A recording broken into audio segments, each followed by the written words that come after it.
Welcome in. Come on into the flow, the energetic flow. You know, the symbols are right in front of us. As you see the symbols, you can read and understand because they speak directly to you when you understand them. And a lot of times this is why we do Word of the Day, because ancient symbols or a language within itself and held a vibration within itself. Up early, recording early, just been in a flow of getting up at like between 5:08, being woken up, and 5:12. In between these times are the times that keep popping up. 5:08 or 5:12. Get up, summon to go meditate. I go in to meditate, and I've been going to this place of writing, recording it, which I mentioned on the last videos, and recording. And as I record, I start to kind of understand something here. I start to kind of understand that things are in a deeper way, or a more conscious, uplifted way, that certain things are there that will allow you to expand your consciousness.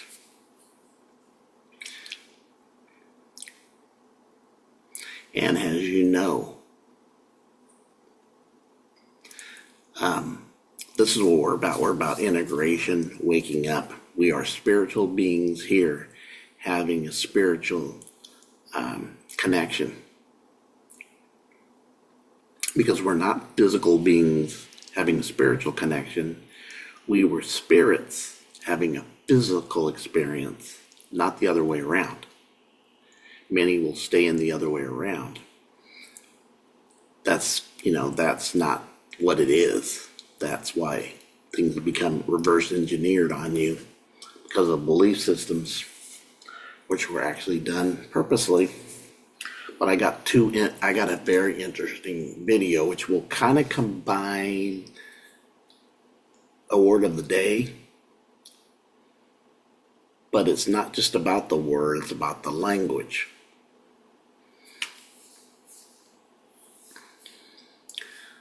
In the song Stairway to Heaven, which we did a great breakdown here, and not the best I heard. I've heard somebody who has a channel, really, that's what everything they do, and it went deeper into the meaning of that of the song more than I did.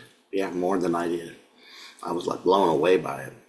The things that were there and the connections were there from even it was put in, because it's like an 8-minute song, and it's put in what this meaning was to every aspect, deeper, more detailed than I seen it. And I was like, yeah, this is really, really good. But there's an aspect of that song that says every words have two meanings. And that's what we're going to get in today. This is going to tap into the English language and to the power of words and to the creation of words. That's why we do Word of the Day. This is going to kind of get you into why English was structured the way it is. And it was structured because it is a child of German. But German is not, that's a good question. I don't think German is the language we're going to get into today. So I got some stuff to share. We are going to smoke this today because this is good. Very, very, very, very good.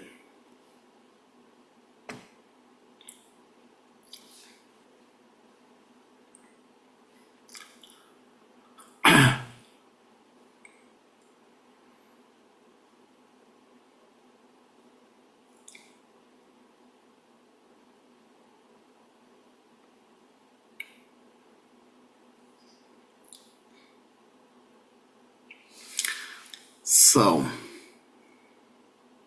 we're going to get into something that's very, very powerful that I knew and discovered many years ago from a video that I watched. I'm going to add something to this too as we're going to a video I watched. The video was these actually instructors and professors and teachers in junior college or college, and they were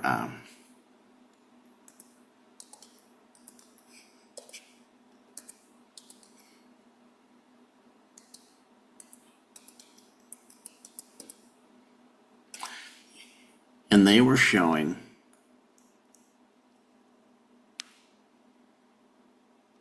I'm gonna even add more to this. They were showing how, and they did not learn this from school. They said there were instructors, they were degreed up in education system, and they said they learned this through self-taught, and they were talking about how self-taught was even better than they were waking up in that aspect. They said the self-taught teaching was teaching them more than their degrees ever taught them, and they said they were never taught this, and they broke in any of their educational platforms, and many were doctors, definitely high degree people, bachelors, doctors, and they were instructors in universities, and I think even college universities, because there's a few of them there. And they said how they found, this is what they found. Yeah, let's stop there.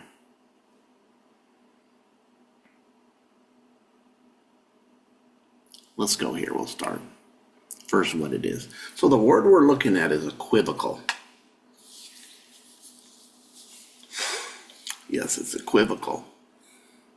And you may say, we're going to get into what that means, what this is about, and I'm going to show you how every words do have two meanings, some have more, and why this is done, and how this is done, and why the world is being programmed or being pushed as the language of the world. You go to many different places, not all, but many different places, it's very, very, very much pushed that they speak English. Everybody wants to learn English because of what came out of the last 200 years plus with the language, and farther when you go to England. I mean, we're way newer than England, right? As of the conquerors coming here, not that this place wasn't flourishing way before that, for many, many millenniums. Yes. But anyways, let's get into this. So the word is equivocal, and we're looking at the word equivocal language. That's our word of the day. This could be connected by, because it's not really about a word, but it is about a word. In the concept of the word, what it means. When I had watched this video, they had went into what equivocal languages was. And these were blown away that they realized what was connected to this language.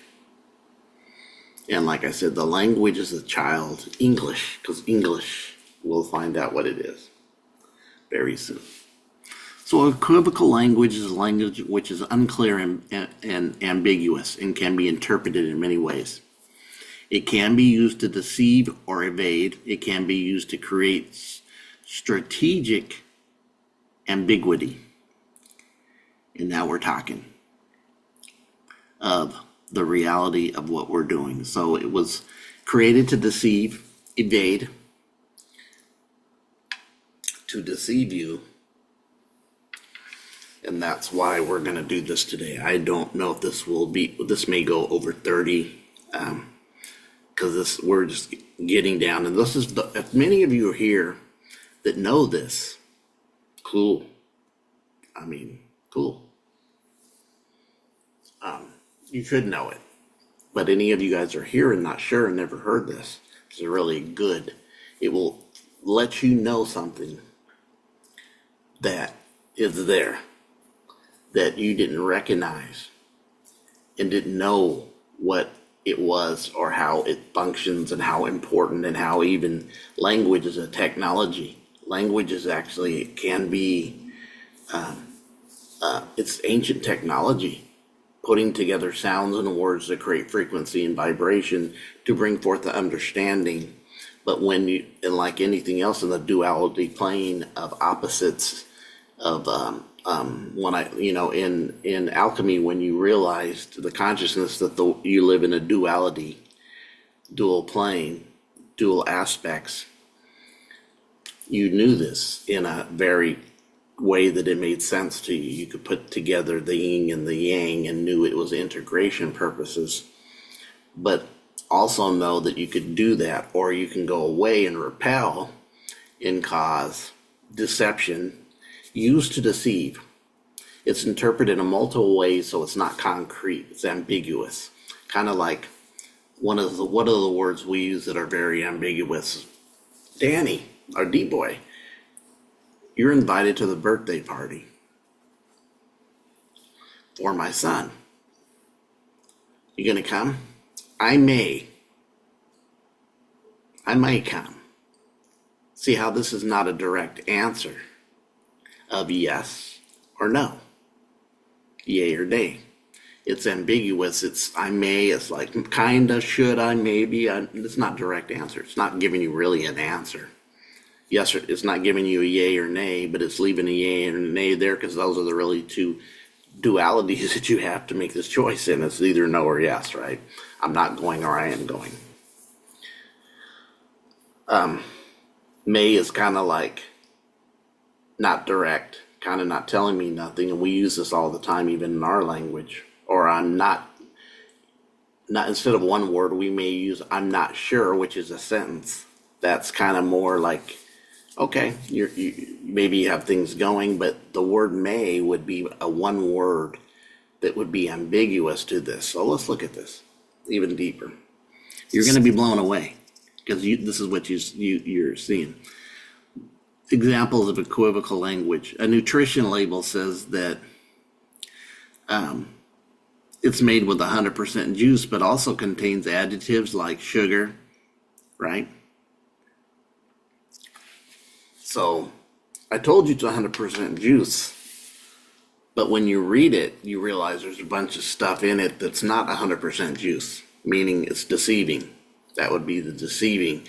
It's told you it's 100% juice, but then it has additives and a bunch of other stuff in it that makes it, and sugar and other things that could be in it that makes it's not 100% juice. If you're adding sugar and it's not just the natural sugar from the juice, it's not 100%. So this is how the language is equivocal, how it would deceive. English is I'm telling you, this is why it's created this way. A politician who doesn't deny or confirm reports about them, not telling you yay or nay. A piece of legislation that contributes to the decline of a popular activity. Deceiving. Could be.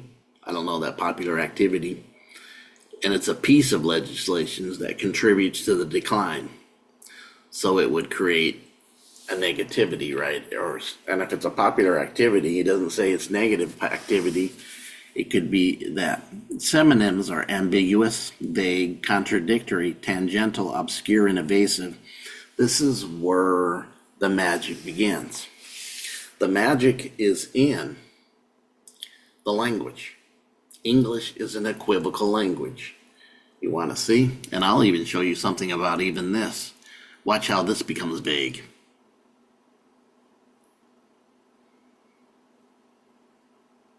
Let's do this one. English can be considered an equivocal language to a certain extent. So yes, it is, but can be considered to a certain text. Meaning is not telling, it's being very vague and deceptive. The vagueness, the obscurity is not like, yes, it is. Bottom line. Because really, that's what I see when it says, yes, English, then it's can be considered. No, it either is or isn't. So even in this Google, it's giving you the obscurity of it because that's what it is. Through this aspect of the English language being equivocal. So when you went to older dictionaries, it's not like it used to be. I'm surprised this popped up today because I looked at this a year and a half ago because I was looking for these ladies who they were women. I think there were women and a few men that were professors in this video I seen a number of years ago, and they did a 3-hour video breaking this down. I looked for it again and cannot find it on YouTube because that's where it popped up on my, many years ago. And I'm saying 5 or 6 years ago. It's probably like 7 years ago. So it was way before COVID. Not way, but a couple of years before the vid. Vid Dracula. But anyways,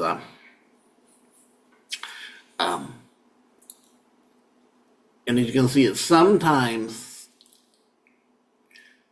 be ambiguous or open to multiple interpretations due to its structure of word uses, making it acceptable to misunderstandings depending on the context.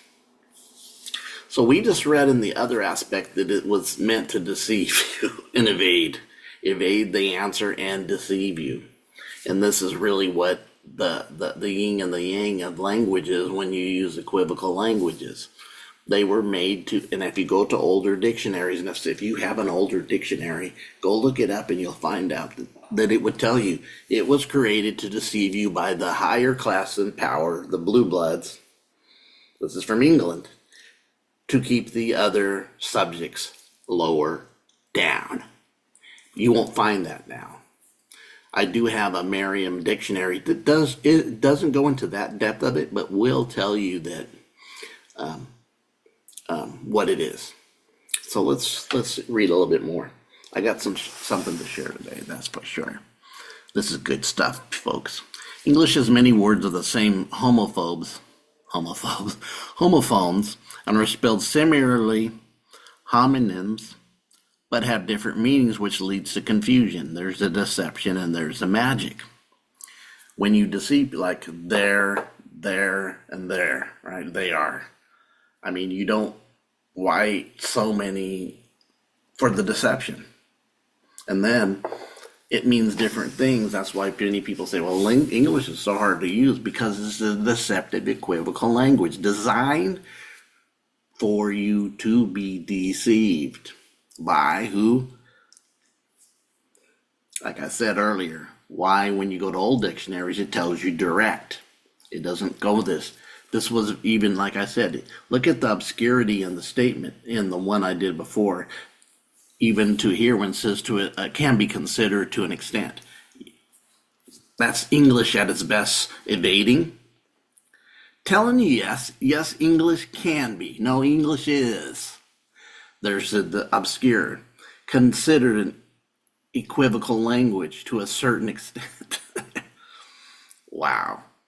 The whole thing is equivocal when you look at it. It does tell you it can be sometimes ambiguous and open to multiple interpretations that leads to misunderstandings depending on the context. This was what it was designed for because it's technology.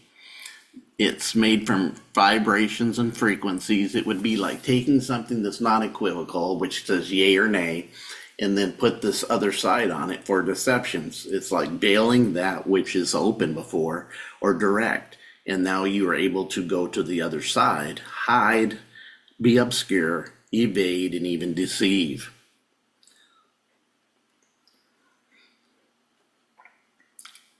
Idioms, figurative languages, sentence structures, allows many interpretations like this one did.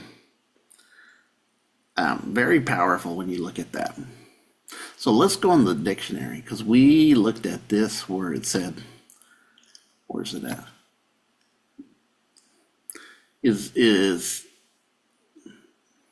Tells you what an equivocal language is. It's unclear, ambiguous, and can be interpreted, can be used to deceive. That's why it was created. And this is what the old dictionaries tell you. It was used to more than even evade, deceive. But evading and deceiving go hand in hand.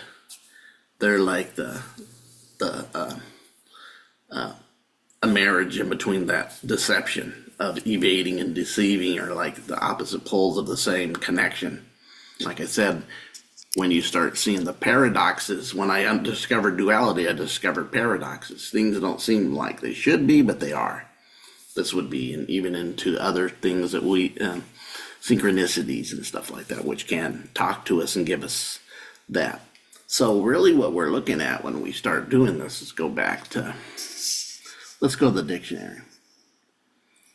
But look at that. And deny. So this is Merriam's dictionary, and the word is equivocal. Subject to two or more interpretations and usually used to what? Mislead and confuse.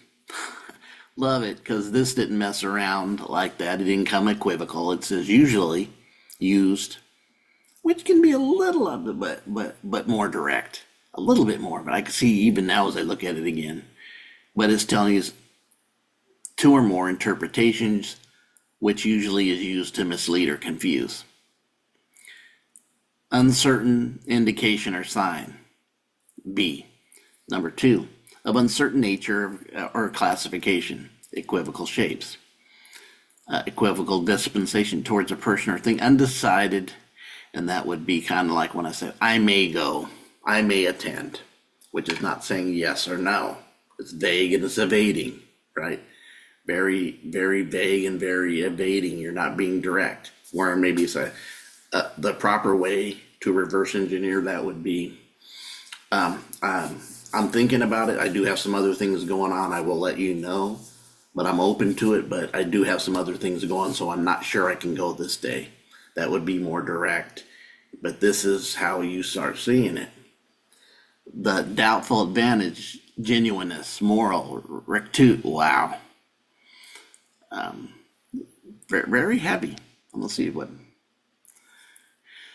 If you're unsure about how equivocal properly, it may help to first remember that and unequivocal, which without a doubt, the more common of the two. Unequivocal means leaving no doubt or unquestionable. Direct. It's a yay or nay. So when I really hear the scripture says, the scripture says, leave it yay or nay, it's meaning be direct and just tell the truth and don't try to deceive and evade. And sometimes people, it's just built into their programming now with this language. And we've been programmed through this language to what? It's equivocal, it's not non-equivocal. And when you see this, I'm going to get this thing in the bottom out. This little advertisement if I can. Doubt or unquestionable means it stands to reason. Equivocal applies to a language that's open to multiple, often differing interpretations. Equivocal can also have a sinister slant. And this is what I'm talking about. This is why the ones I've been talking about the last few videos about the BB guns. Read between my lines, as I'm being unequivocal, if I'm being equivocal right now. Is sinister, equivocal language usually used to mislead. So it's even telling you it was created to mislead, confuse you. It's vagueness, allowing the speaker to avoid committing to firm position or opinion, to later disavow anything the listeners found objectionable if need be.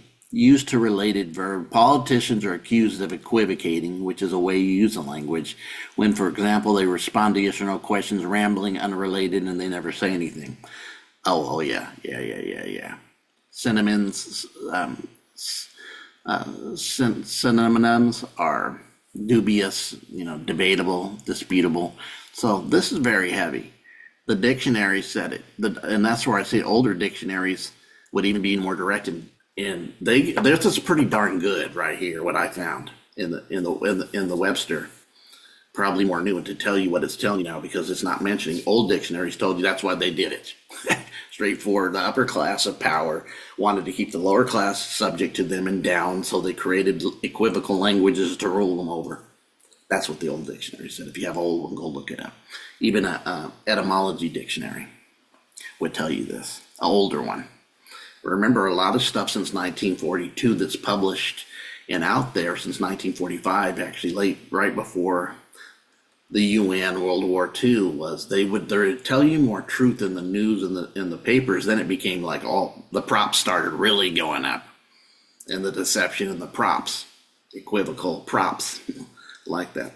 So very powerful. That you see, this is what we've been subjected to. It's right in front of your face. This isn't direct, or you have to get a revelation and reading some of this. The facts are there.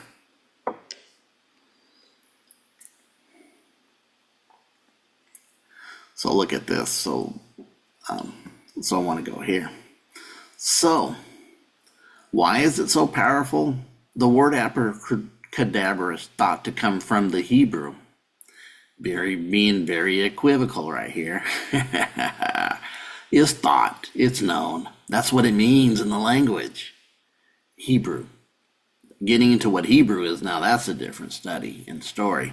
That would even come to you even clearer that that's what it is. It's thought, the Hebrew phrase, Ibra ka abra, da abra, almost like my D, April, it just means the L, which means I create as I speak.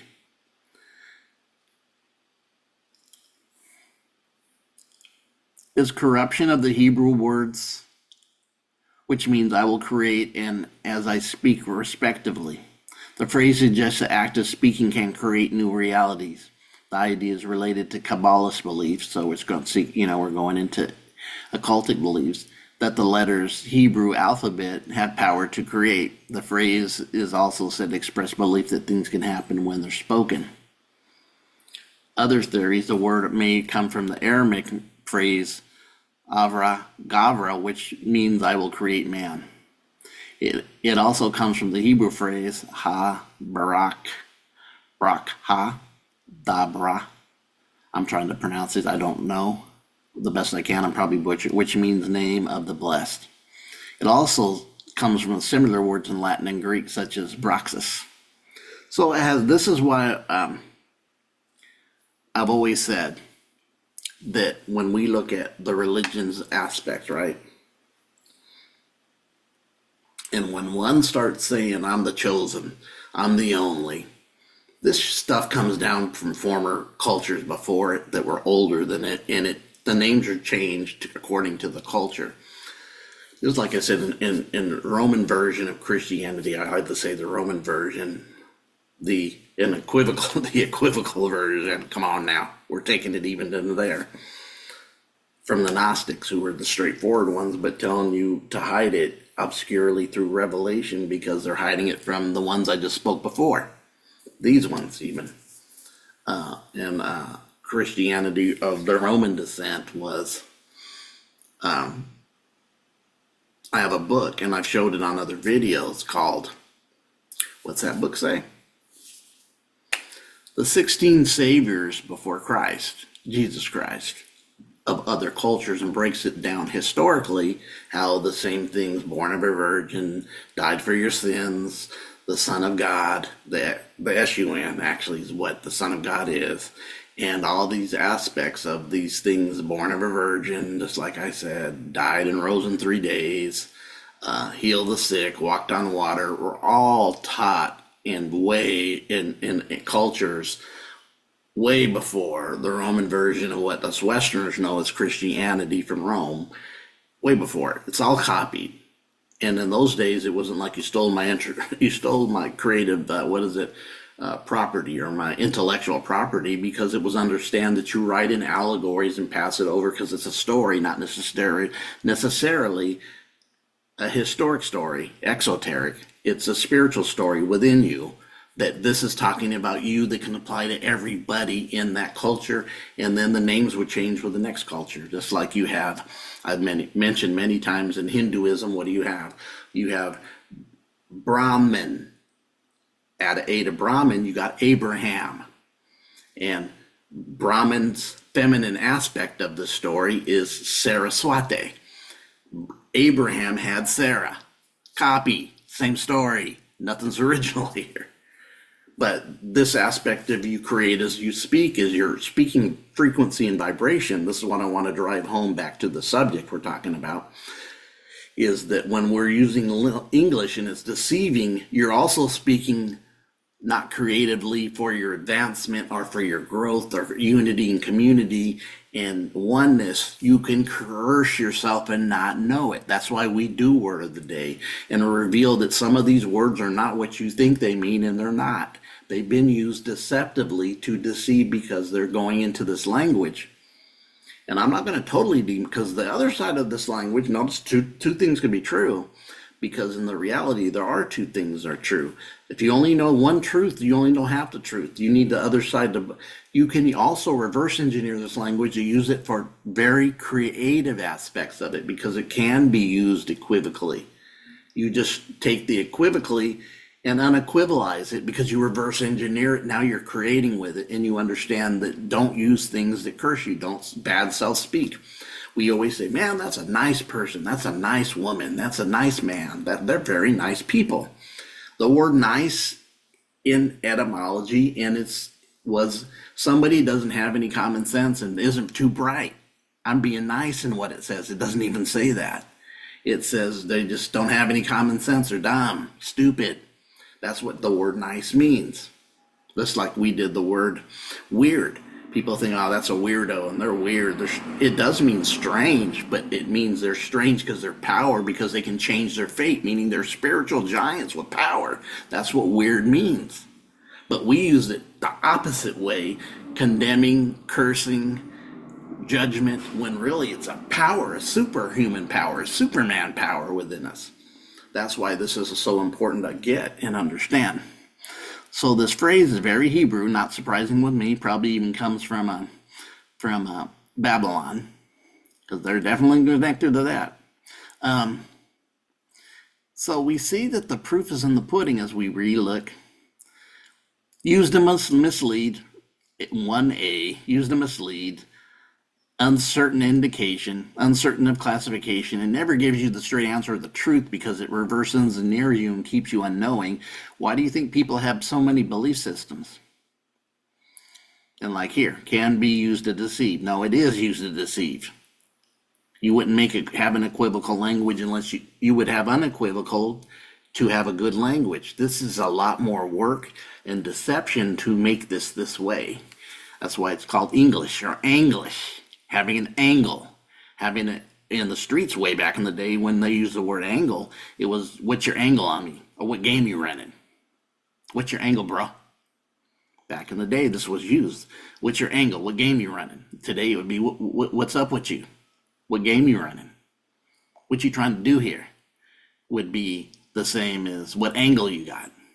What kind of angle? We know angles, you're trying to get something out of something for your benefit deceptively. And of course, all this is there. Let me stop this right here. And you go, I'm just trying to show you that English is an equivocal language. It was created to deceive and keep the BBs that we've been talking about recently. That's what I'm going to call them. BB. You know what I'm talking about. Right? For deception to stay in the nobility, to have the subject, the ones that get the crumbs off the master's table. But we ain't that. We are the true nobility, because we're noble when we wake up and we become balanced and we love and we come from the space. That's true nobility. Come on now. Running game with your language. See right through that mess. And I'm being kind when I say that. But anyways, this is the reality from this level where we're at. It was never designed to be your full home. Think about it. Even in the book of Revelation, what I told you is not a book, right? It's not a book of that is a Christian book of the wrong Christians. It's a much older book, very much older. The aspects of the stories were taken aspects out and that were out of it to apply it to Christianity. And it's really about within you and what's resonating outside of you through the system and possibly the simulation. You get my Tokyo or just my drift. But anyways, this is why we do Word of the Day, and this is very powerful for people to see why English is an equivocal language. It was designed to confuse you, evade you, and deceive you.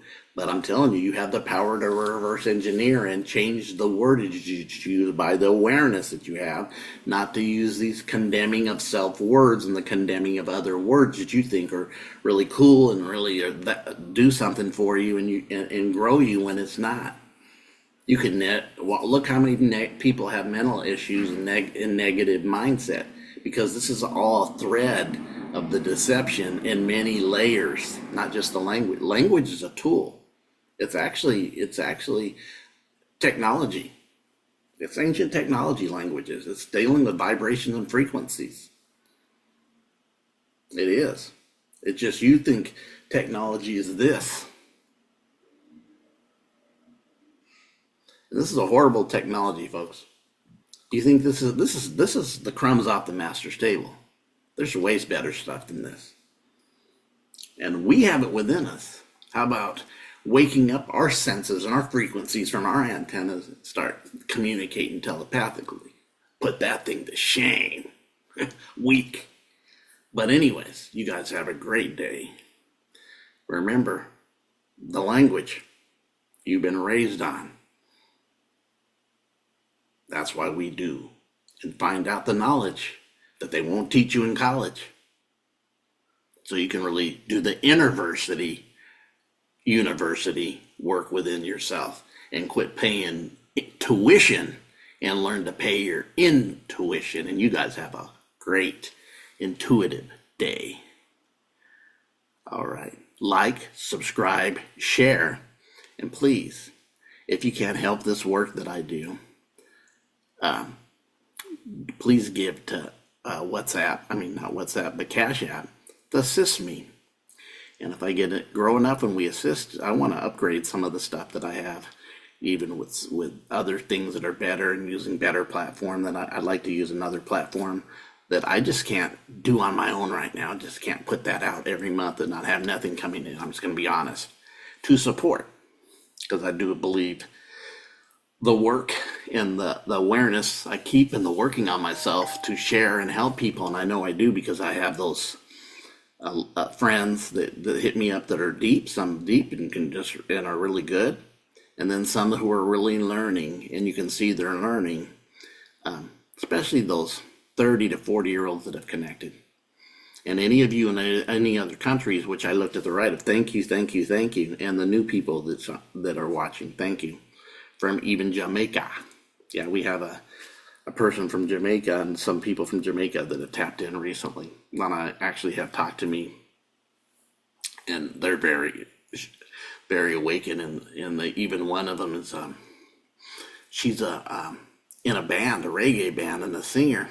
We talk, and she's very deep, very good. We've had some good discussions, and she may be open into having some interaction, doing a podcast here with us.